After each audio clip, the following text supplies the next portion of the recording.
Bismillah ar-Rahman ar-Rahim. Allahumma salli ala Muhammad wa ali Muhammad. Assalamu alaikum. Shahr Ramadan Mubarak to all my sisters and brothers. I'm Berak Hussain, the Muslim Counsellor. I'm a registered psychotherapist and do therapy with clients, as well as doing mental health awareness within our communities. This also gives us the opportunity to explore many things that we kind of shy away from or find taboo or even shameful or embarrassing. But I think it's really important to embrace these topics so that we have a better understanding, so that we know how to better deal with them and help each other. So inshallah, we're going to take a look at PMS, menstrual cycle, all the scientific and the psychological, as well as the social aspects surrounding it. So it is a sensitive topic, but it's something I believe we need to learn more about in terms of how our bodies function emotionally, psychologically, physiologically as well, but also socially as well, how to cope and deal with something that is very real. So inshallah, this will be beneficial for both our sisters and our brothers.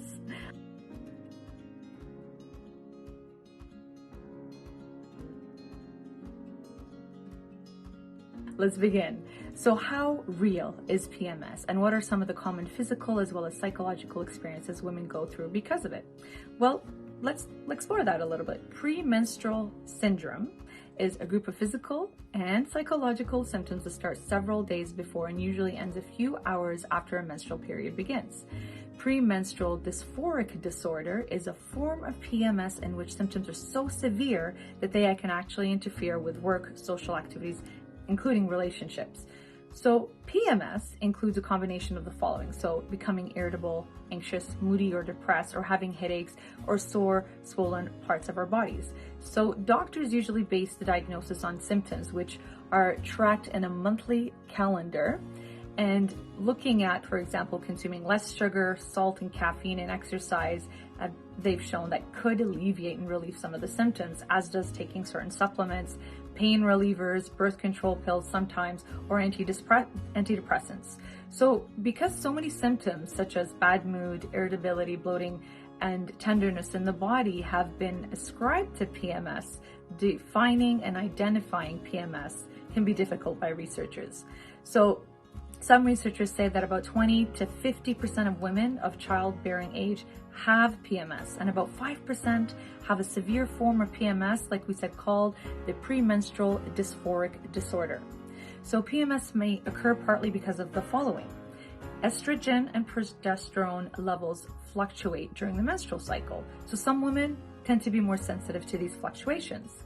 Some of these women have a genetic makeup that makes them even more susceptible to PMS. Serotonin levels tend to be lower in women with PMS because these serotonin substances help cell communication, which is a neurotransmitter, right? And so it is thought to help regulate mood. Also, a deficiency of magnesium or calcium may also contribute. And also these fluctuations in estrogen as well as progesterone may affect other hormones such as aldosterone, which helps regulate salt and water balance. So excess of this hormone can cause fluid retention and bloating. So what do hormones do in terms of their role in playing and affecting with our mental health? Well, in general, when we've spoken about mental health and stress hormones, there is a link, of course. When you are stressed, the stress hormones increase in your body, right? So cortisol is released into your system amongst other stress hormones and make you feel more anxious, worried, and just all your regular stress symptoms, which include both physical as well as behavioral and emotional, right? So lack of focus and attention, lack of perhaps appetite, increase of appetite, sleep is impacted, and you just feel more irritable, perhaps angry. Some people become quiet. So it is a range. There's a whole range around that, right? And so the question that comes up with that is there a connection between the menstrual cycle causing neurological changes in our brains? So some studies have actually shown that there are such changes, and some other studies have shown the opposite, meaning that there is no impact or no changes. Before we begin to understand how hormones have an impact on the brain, or if they don't have an impact, it's vital to understand how the menstruation cycle works and how the hormones work. So let's take a look at this diagram here. The menstrual cycle begins when menstrual bleeding or menstruation marks the first day of the follicular cycle. So if we see right here at the beginning, you see what happens in terms of the hormone levels. They're pretty low at this point during the menstruation cycle. As we begin getting into the follicular phase, and these are the days of the month when it happens, what you see here is the lining of the uterus builds up, as you can see here. And as these hormones increase, you can see that the lining of the uterus is also increasing. When we reach to the ovulation stage, the egg, subhanAllah, in our body is released in preparation for fertilization for pregnancy. So what we have here in the luteal phase, which is after day 14 and on, usually women have cycles of 28 days. So midway here, we see the release of the egg in ovulation, which is the time frame where people are most fertile during this time. And what we see here is the lining of the uterus is maintained, is thickening, right? This is where the lining is thickened with the blood that is inside of our bodies, subhanAllah, in the uterus lining. What happens here upon the end of the luteal phase is if there is no fertilization with the sperm, then the lining breaks down. Hence, again, the starting of the menstrual period back to day 1 with the bleeding as well as the low hormonal levels. So now that we have a better understanding of how the menstrual cycle happens in our body, then we can take a look at some studies which show how these hormones, the estrogen and the progesterone, as you see here, how they increase and decrease. It increases, the estrogen is increased in the follicular stage, and then it goes down in the luteal phase, as you see here, but progesterone is higher in the luteal phase. So Pauline Mecki, who is a psychologist at the University of Illinois, Chicago, set out to learn how fluctuating estrogen levels affect women's abilities over the course of each month. So during the days when the participants had more female hormones in their systems, as you see in the diagram here, they were significantly worse at things men are usually good at, like spatial awareness, and much better at the things that women tend to have an edge, such as an ability to come up with new words. So when their hormone levels were lower, their spatial awareness was restored, as you see here. So right here, they had better spatial skills with the lower amounts of both of these hormones in the body. SubhanAllah, they tend to get a little bit more anxious before ovulation. And we also see during this time frame improved imagination, perception, memory, and social abilities. And then we see afterwards during the luteal phase, this is where they felt calmer. But subhanAllah, at the same time, in preparation for fertilization and pregnancy, the woman would experience the most sexual desire during this time. Again, it's incredible how our bodies work in preparation for fertilization for pregnancy. Again, it's incredible how our bodies are created this way to prepare ourselves for potential fertilization for pregnancies. We are given this body and this cycle to go through in preparation of that. And we have to appreciate that, although it's very hard sometimes when the symptoms are very challenging. And so this leads us to questions and thoughts around what does this mean for somebody who is already suffering or dealing with depression and anxiety or stress? And could PMS make it more serious if you don't take it seriously? And we're going to take a look at also at healthy mindsets or approaches to alleviate some of the symptoms. And especially when it comes to exercise, we know that exercise has a positive effect on stress. How does this impact the symptoms to reducing PMS? So let's take a look at that in a little bit more detail. So remember, again, that PMS both has physical as well as emotional symptoms. What we want to try to do during this time is to minimize stressful situations in our lives, right? We want to ask our friends and family and partners to support us to eliminating the extreme symptoms of this by helping us reduce the stress. So what are some practical things you can do? Well, we want to take a look at eliminating or cutting down on refined sugars and other processed foods in your diets, because these foods can decrease the body's capacity to restore vitamin B's and magnesium. We want to limit salt and refined sugar if you experience bloating or weight gain, of course. We want to limit caffeine intake. It's found, as we know, in coffee, in teas and colas and chocolates, right? This also tends to make us a little bit more jittery and anxious. So we want to lower that intake during that time. Take decaf. We want to increase more foods high in B vitamins and magnesium. So for example, tuna, beef, bananas, black beans, broccoli, spinach, peanuts, and foods rich in magnesium. Now, if these symptoms continue being outside of moderate to severe, you could try a combination of these things recommended by doctors and experts in the field. So get outdoor, regular exercise every day, especially leading into your cycle. This helps alleviate, like we said, stress and anxiety and tensions, and provides natural vitamin D. You can also take a look at daily supplements of 20 to 50 milligrams of B6 and up to 250 milligrams of magnesium. Now, severe PMS can be treated with progesterone therapy. Natural and synthetic options are also available, so you need to talk to your doctor about that. So again, it's our basic stress management, but leading up to the cycle with the cravings and the mood swings, we want to be very aware and conscious of the foods that you're putting into your body, especially the ones that can make you feel more stressed, right? So in regards to depression, in regards to exercise, these things are the same.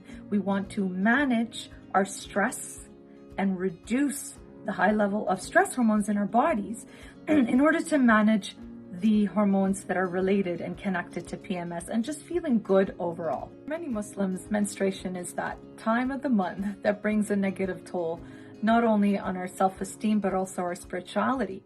So from a faith-based psychological point of view, let's take a look at some advice and tips on how to curb these negative feelings and downward emotions. First and foremost, to understand that this is absolutely natural.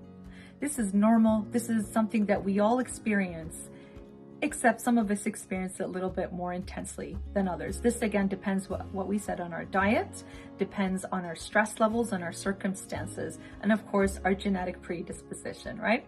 So it's really important to recognize and just normalize it, and be openly talking about it at home and not feeling queasy and strange and weird around the males in the family as well, because this is a normal part of our growth and our development, right? And also recognizing that our body changes with the hormone level changes in our bodies and how that makes us interact and feel with ourselves and people around us, right? So you watch yourself over the month, keep track of how you're feeling different days, and knowing ahead of time when it is that time, how to prepare for it, again, with food, diet, and support from family.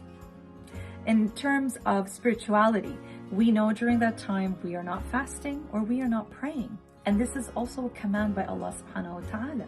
So we feel bad by not participating in these spiritual acts, but look at it this way, and this is something that I learned from Alima Masuma Jafar, bless her, who said this is also a command from God. You are spiritually following God's commands when He says do not pray or fast during this time.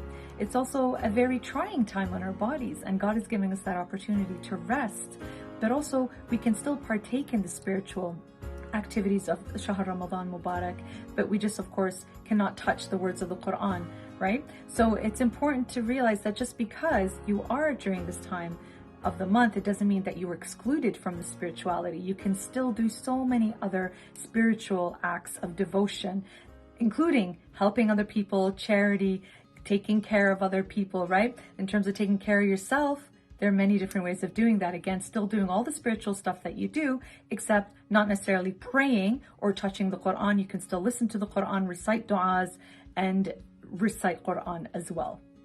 So far, we have discussed what the sufferers or people who experience PMS. What about those around us who fail to be supportive or understanding of this condition? Let's look at some tips for our partners, our friends or family, and what they can do to be more helpful to avoid straining valuable relationships. First and foremost, do not take it personally. So if somebody's a little bit more anxious, a little bit more stressed, they tend to be perhaps a little bit less patient, right? So we need to understand, having gone through all of what we've discussed so far, is that this is not something that people do on purpose. It is very real. It happens. So it's really important to have that open dialogue with your partner, with your friends and family. If you know you are somebody who gets more irritable, then perhaps it's something that you can communicate to your friends and family and partner, that please don't take this personally during this time. I apologize ahead of time. Please be a little bit compassionate and understanding. So it's really important to have that open dialogue to discuss the things that do impact you during this time and what you can do together to work through it. Open communication is vital. Finally, how can we break the stigma around PMS, especially within the Muslim, Arab, and Asian communities where there is at times a lack of sensitivity towards women and our mental health. Again, we have to recognize that this is something normal that we all experience. Well, for the most part, most of us. Some people don't experience these symptoms at all, and that's a blessing, I would say. But for those who do, we have to understand that the ones who do experience it, this is normal to this area, the physical, the emotional, and all of these behavioral emotions. And it is related to hormones, like we looked at. We saw that there is sometimes a predisposition genetically, and we also can see that stress can impact this and make it worse. So it's really important to educate ourselves, have open discussions, normalizing these, and there's nothing taboo, shameful, or aib around this. This is something that is a beautiful blessing that is given to us as women, as we are the bearers of children, right? We have this cycle in our body that helps us in so many different ways that perhaps we've yet to learn, right? And it can be very discomforting at times, but it's also meant to give birth as well. I know there are women who also struggle with fertilization, and this is in no way taking away from that, absolutely not. This is just looking at the menstrual cycle, PMS, and different taboos and ideas and misconceptions around that, because fertilization or infertilization, that is another topic to discuss another time, inshallah. So I hope this was beneficial for our sisters and our brothers to learn more about the menstrual cycle, PMS, and how it impacts women on a hormonal level, a physical level, emotional level. We also took a look at some different ways of managing the symptoms a little bit better with diet, with reduction of stress, and just sometimes being aware and acknowledging and accepting that this is something that happens to you regularly in a monthly cycle, of course, but to be prepared for it ahead of time mentally and emotionally. Being emotionally prepared for something helps you deal with it better, especially when you know that it's something that is routine.